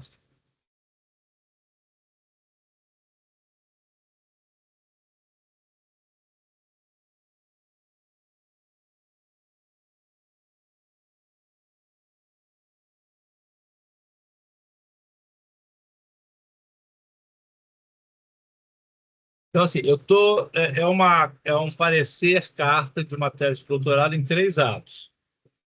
Esse é o terceiro ato próximo, porque essa coisa dos cotidianos te permite algumas invenções também. Então, eu fui lendo a tese e fui escrevendo cartas para a menina. E aí resultaram em 3 atos de uma carta. E na terceira carta, já é a defesa dela. Então, é como eu estivesse falando uma carta para a banca. Então, tá assim. Querido Denise e todas as pessoas presentes, boa tarde. Hoje é seu grande dia, Denise. E como tenho feito ultimamente, sempre inicio desejando uma ótima tarde a todos. Aqui, Denise, a alegria se torna uma aposta maior na produção de uma vida bonita. Ó Foucault. Pois, ao final de tudo, é isso que importa. Viver uma vida bonita. Essa minha aposta na potência da alegria como força política encontra em Antônio Negri um forte aliado, quando defende uma espécie de ciência dos afetos, e com isso busca entender qual força dos afetos e seus meios para melhor articular cada singularidade, buscando contemplar interesses individuais e coletivos. Eu tenho tido muita sorte em poder partilhar momentos como este, nos quais as relações de cumplicidade me ajudam a tecer novas redes de solidariedade e de amizade, em meio aos bons encontros, frentes de memória de afeto. Memórias que sempre se atualizam com muita intensidade, apesar da distância. Distância que marcou minhas 2 primeiras cartas. Estava em Caruaru, por isso vi essas cartas com ela. Mas que agora parece ter desaparecido ou encurtado. Porque nas primeiras cartas eu estou muito sentimental, né?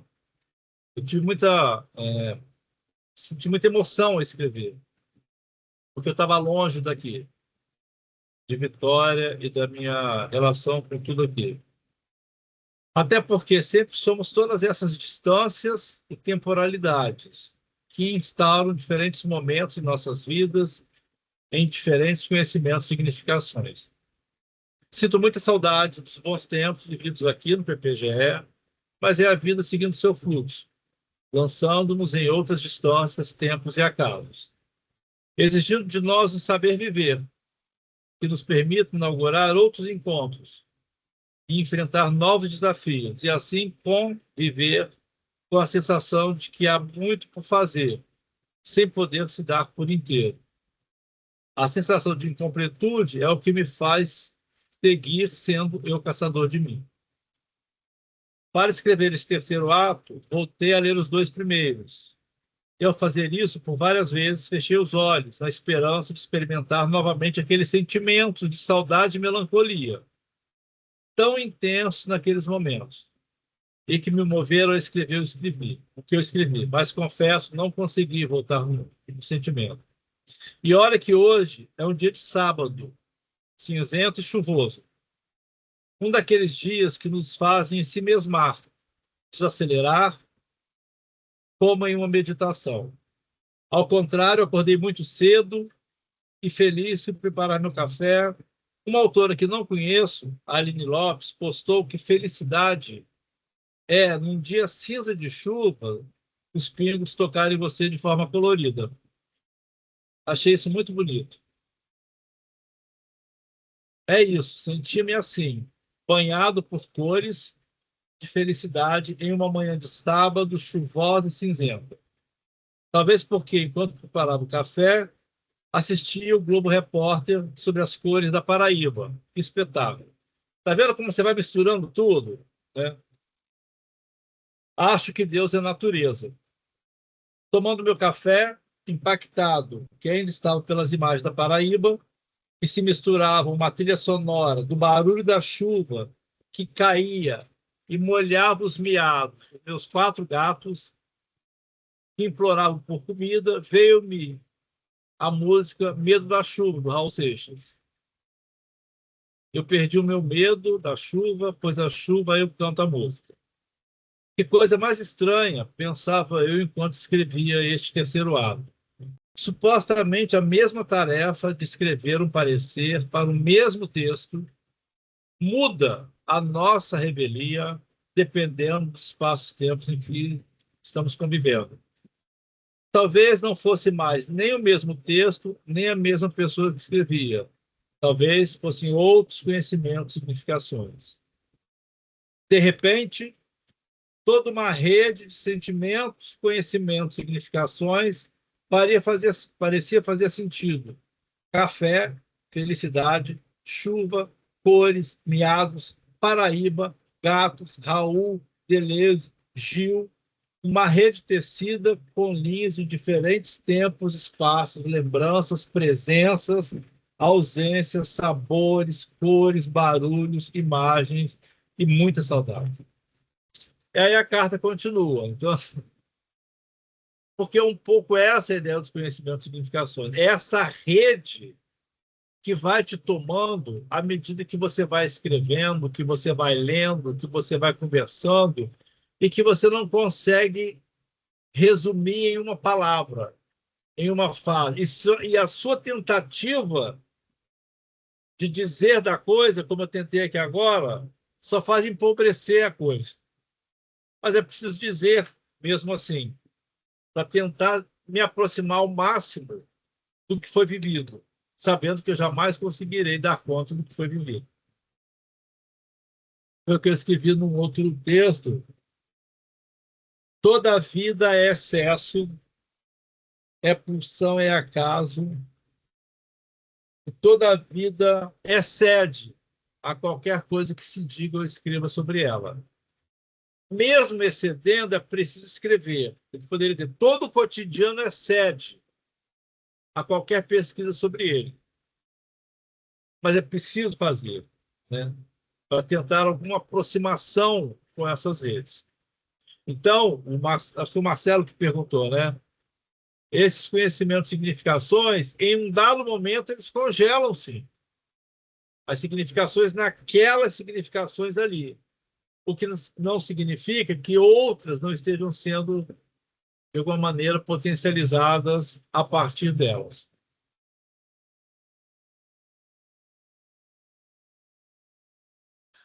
Foi o Vinícius Ferraz que tem perguntado. Vinícius, desculpa. Vinícius. Ferraço, gente, mais alguém que se inscrever, que já são mais de 6h30, vamos dar um descanso para o Ferraço também, né? Tem aqui um comentário também, Ferraço, da Daniela, a Daniela Gouveia, que também é minha orientanda de mestrado.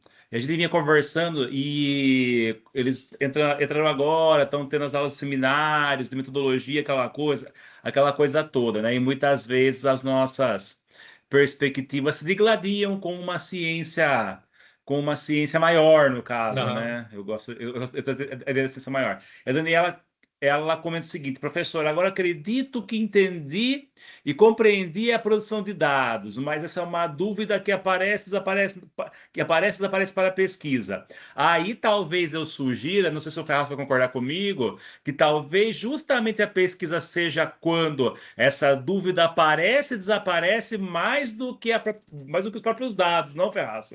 Mais do que a certeza sobre como produzir os dados. Porque, assim, não tem uma fórmula, muito embora existam algumas pistas, né? Você pode usar as conversas, mas nem sempre as conversas vão funcionar. Então, não é uma coisa infalível no sentido do que interessa a gente. Eu orientei uma tese de doutorado de uma aluna que se interessou pelos meninos que chegam na escola e não entram, que ficam na porta da escola, mas não entram. Muitos deles, usuários, né, de drogas. E uma das maneiras que ela encontrou para poder estar com esse menino é sentar ao lado dele e não falar nenhuma palavra. Durante muito tempo. Até que se estabelecesse uma relação de afeto, para a partir daí surgir um diálogo, uma conversa. Então, qualquer tentativa de abordagem numa situação dessa, qualquer tentativa de usar uma conversa não vai funcionar. Muitos meninos que não conseguem dominar ainda a linguagem escrita, você pode usar desenhos, você pode usar material, ou seja, é o cotidiano que vai te dizer qual é a relação que você vai estabelecer com ele na produção de dados. Qualquer tentativa de sistematização do projeto, até você pode fazer para poder passar na qualificação. Aí você já vou usar questionário, eu vou usar entrevista semi-estruturada, eu vou usar... Coloca, nossa, a metodologia dela está riquíssima. Chega lá, não usa nada daquilo, porque nada vai funcionar da maneira que você pensou. E aí você vai ter que se virar nos 30 para achar um jeito de produzir seus dados. Tá? Eu queria sugerir um texto do Antônio Carlos Amorim chamado Jéssica e o Bambolê, que vai sair agora numa entrevista dele, no dossiê que eu estou organizando pela revista Espaço do Currículo. A entrevista é sobre esse texto, Jéssica e o Bambolê, que é um texto maravilhoso para dizer como é que os dados acontecem sem nenhuma busca. Eles simplesmente emergiram numa menina tentando rodar o bambolê e oferecendo uma bala para o Toninho. Então, só isso às vezes pode acontecer. Porque também tem um pouco da originalidade, da perspicácia do pesquisador. Eu estive me orientando aqui com uma conversa de 1 minuto com a aluna, ela fez um capítulo da tese dela. Porque aquilo ia sendo debulhado, debulhado, debulhado, debulhado, debulhado. Quando ia ver, ela já estava no universo, no metaverso, a partir daquela situação. Então, assim, não tem regra, não tem fórmula, tem pista, mas essas pistas nem sempre funcionam para todo mundo do mesmo jeito. E aí?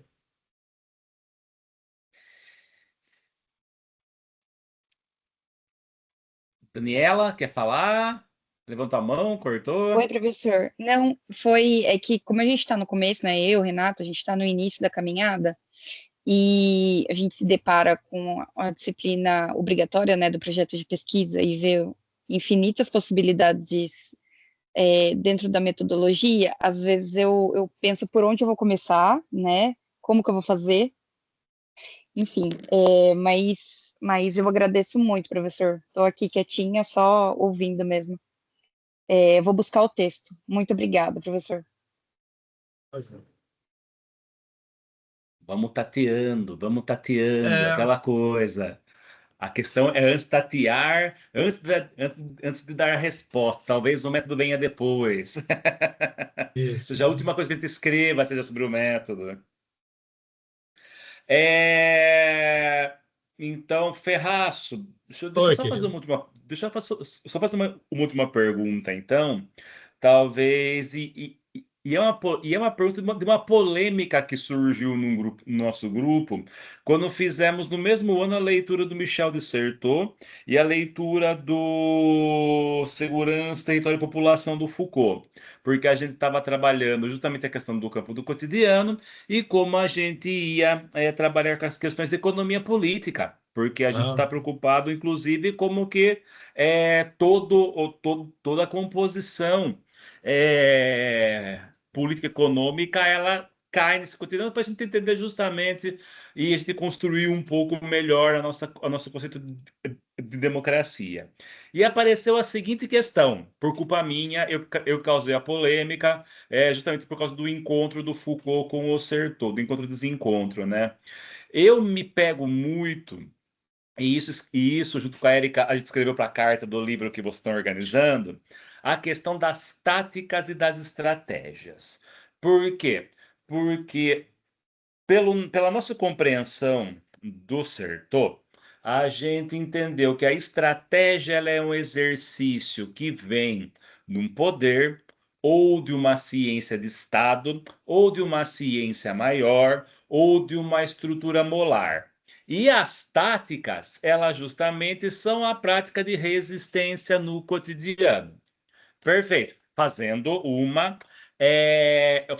um deslocamento rápido e frágil de uma perspectiva sertoniana para uma perspectiva deleuziana, sem necessariamente e logicamente já fazendo esse exercício de não polarizar, mas tentar compreender a partir inclusive da posição na qual estamos na escola, que é justamente uma perspectiva que se propunha como tática para o Certeau. Só que, ao mesmo tempo, em uma perspectiva da filosofia das diferenças, mergulhados em Foucault, Deleuze, Guattari, eu estou trabalhando muito com a perspectiva democrática do Antônio Negri, que é uma perspectiva de embate, de processo constituinte, desinstituinte, aquela coisa toda.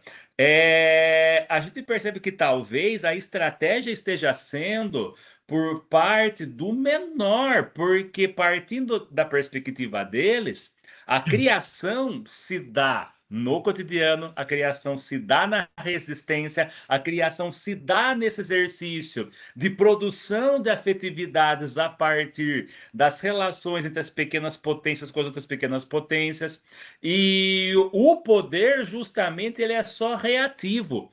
Será que e essa é uma bucha. Será que a gente está fazendo uma inversão demasiada de pensar que nós estejamos fazendo estratégias e o poder esteja se utilizando de táticas ao reagir? Ou a gente, ou eu, pelo menos, estou vendo o certo de uma maneira completamente equivocada, ou eu estou vendo o certo de forma certa, só que estou me contrariando a ele. Então, essa discussão de tática e estratégia, ela é bem Lamacenta. intensa e densa. Porque qualquer tentativa de exemplo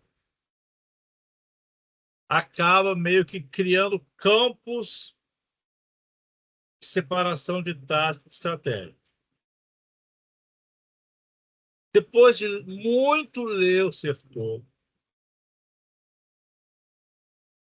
a relação de tática e estratégia é uma relação visceral, de complementaridade, de composição. A gente, na hora de explicar o texto, a gente coloca para setor, tática é isso, isso, isso. Estratégia é isso, isso, isso. Didaticamente, você até separa, mas do ponto de vista da dinâmica do cotidiano, elas são inseparáveis. Então, e aí eu gosto de uma ideia de pensar a estratégia como lugar do próprio, que é o lugar da norma, da lei próprio, independente onde ele aconteça, inclusive numa sala de aula.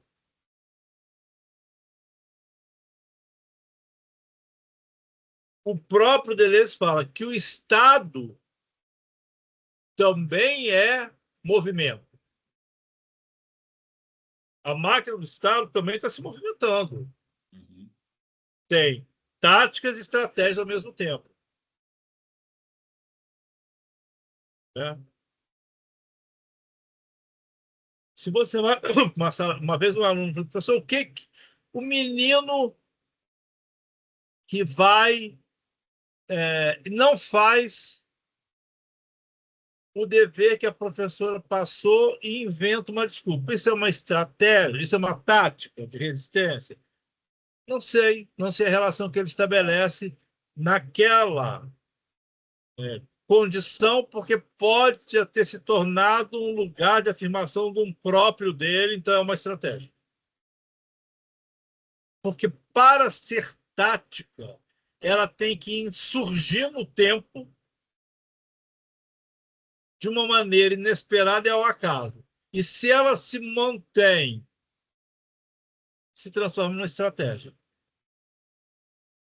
Então é muito mutante, é muito volátil ao mesmo tempo, efêmero, e uma vai se transformando na outra incessantemente.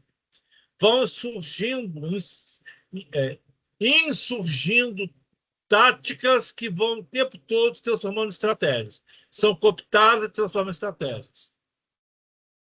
Em tudo quanto é lugar. Então, não tem um lugar, por exemplo, a Secretaria de Educação é o lugar da estratégia, a escola é o lugar da tática. Não existe isso. Tem muita estratégia na sala de aula, tem muita estratégia da Secretaria de Educação, mas também muita tática surgindo na Secretaria de Educação e na sala de aula. É ver qualquer contexto sempre em movimento. E aí é outra coisa. O setor tem uma discussão de tática e estratégia diferente do Foucault, porque o Foucault também tem esses conceitos. Sim. Você vai lá que está lá. Tática e estratégia do Foucault, todas se colocam no âmbito do próprio, do poder. Né? O setor já coloca isso para tudo. Que é a coisa dele falar aqui, é a revolta do fraco sobre o forte. Mas esse fraco, naquela relação, se constitui como fraco, mas numa outra relação ele pode ser o forte. Ele não quer só o fraco.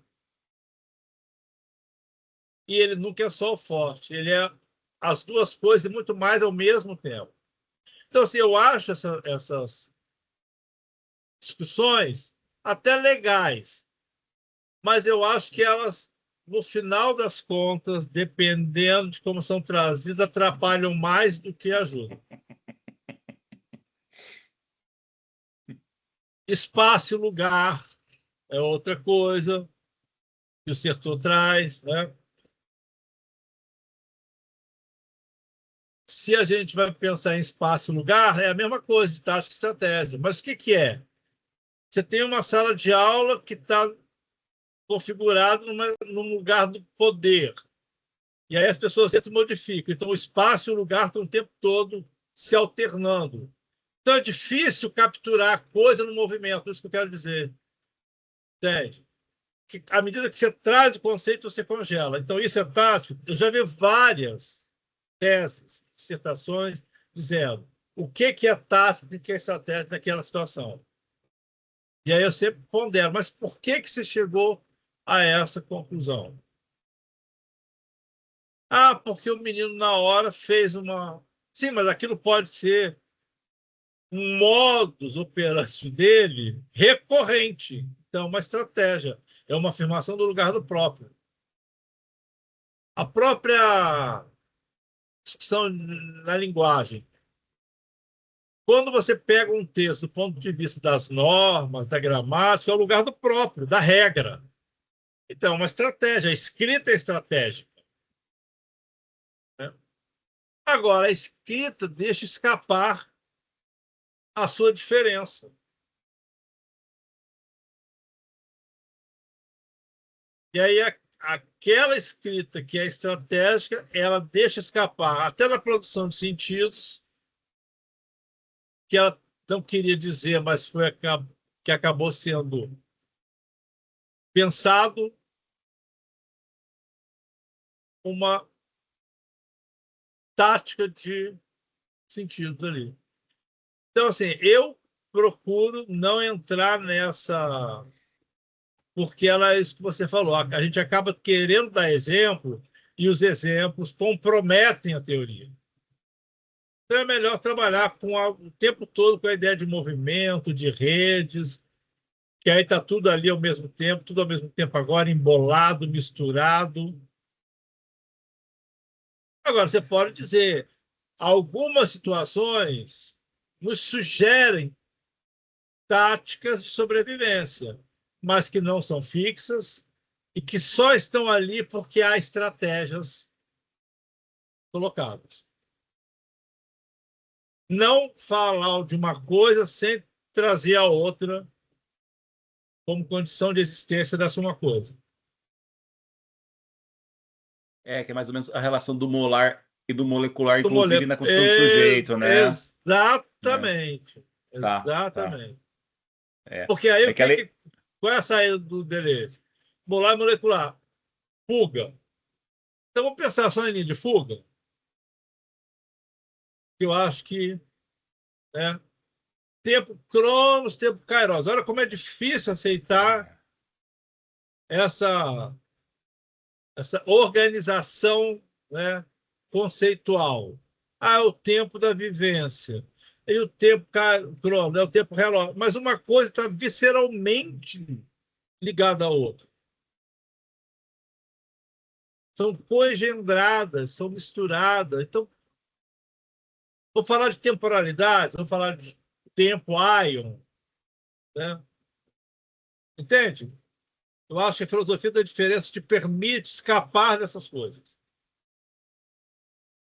E não ler muito o Sertor ao pé da letra também. Também tem isso. Porque é tudo, né, gente? Por exemplo, aí vem uma coisa que eu falo para os orientandos.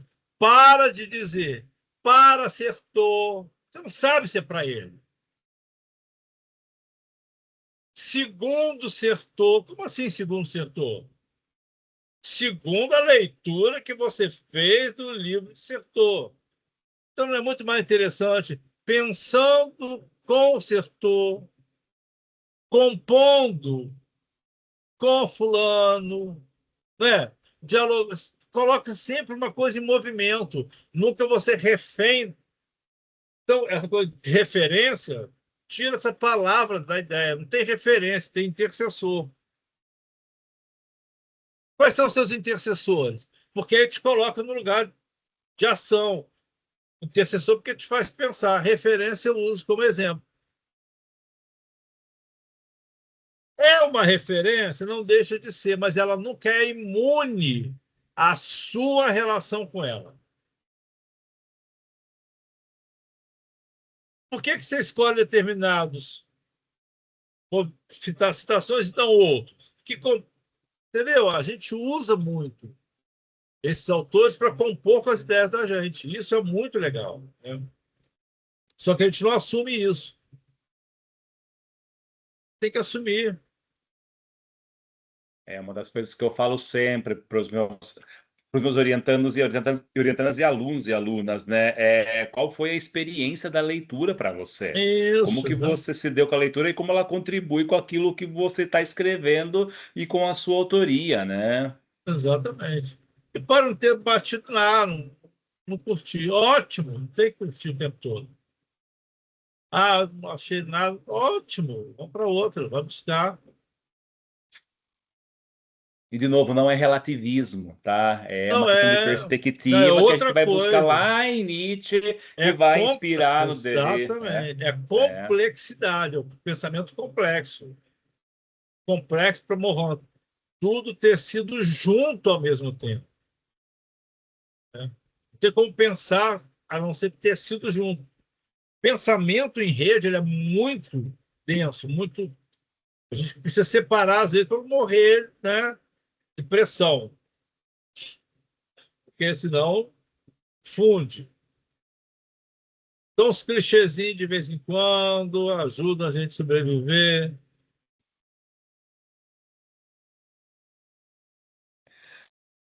Ai, Ferraço, Oi, querido. obrigado. Obrigado mais uma vez, obrigado pela conversa, obrigado.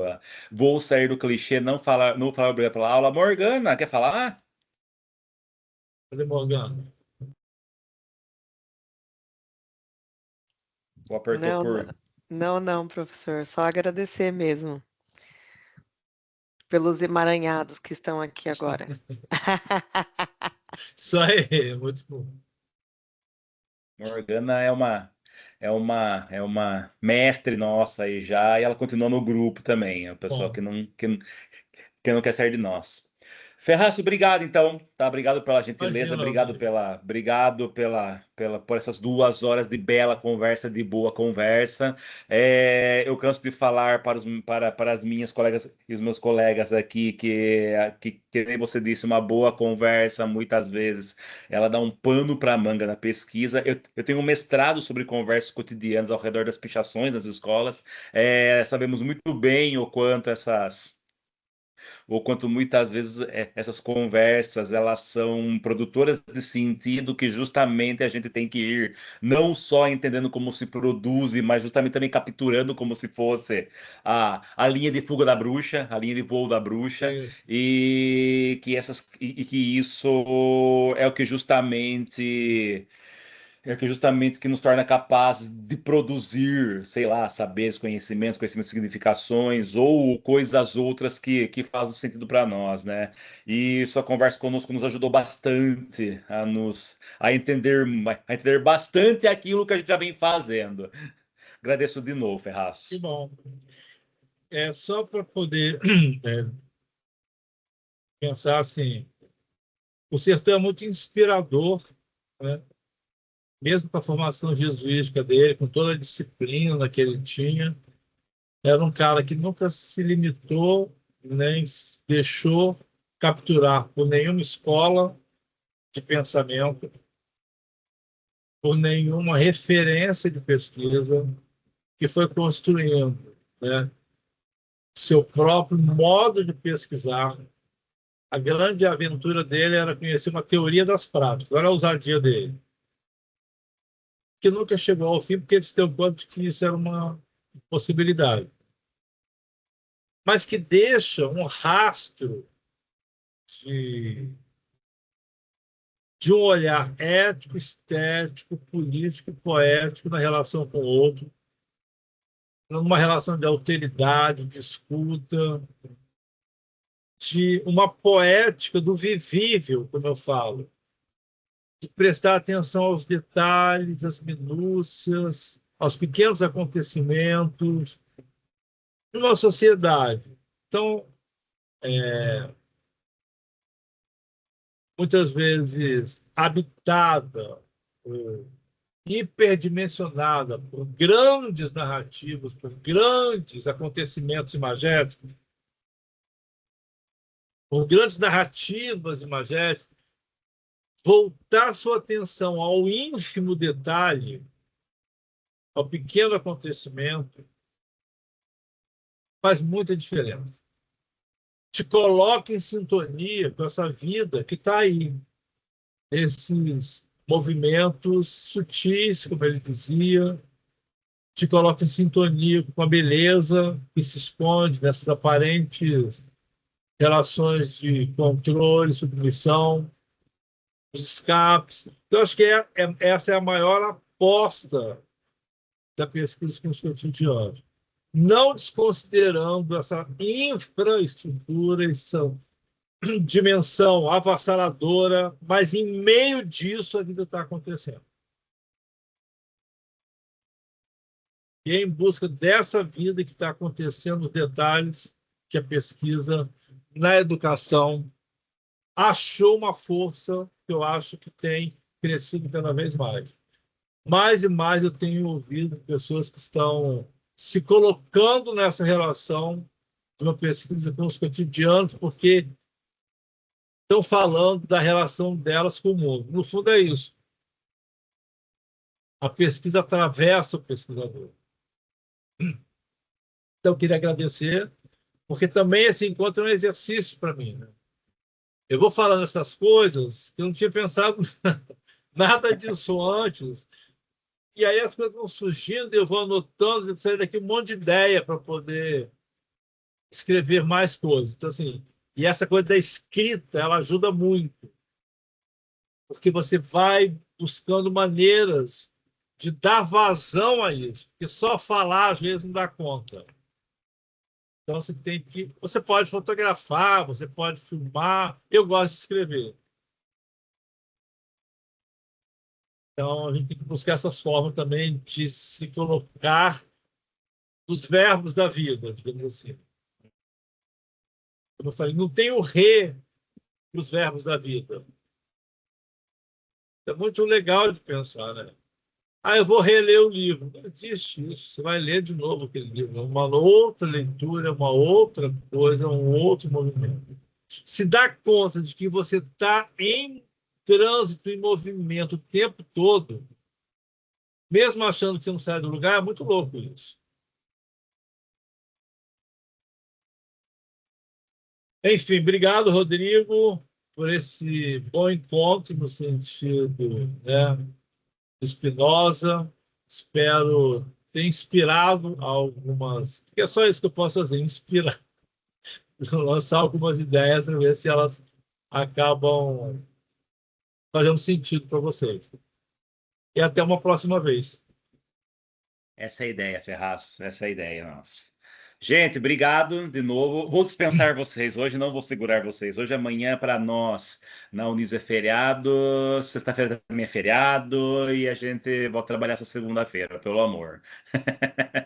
Que Gente, maravilha, hein? Vou para a Uniso, hein? Então, são os benefícios de trabalharmos com uma instituição de uma fundação católica, né? Católica. Ainda bem. Aí. Mas não, gente, a Uniso dá muito suporte para a gente. Obrigado a vocês, gente. Boa Bom Páscoa descanso para vocês e até uma próxima vez.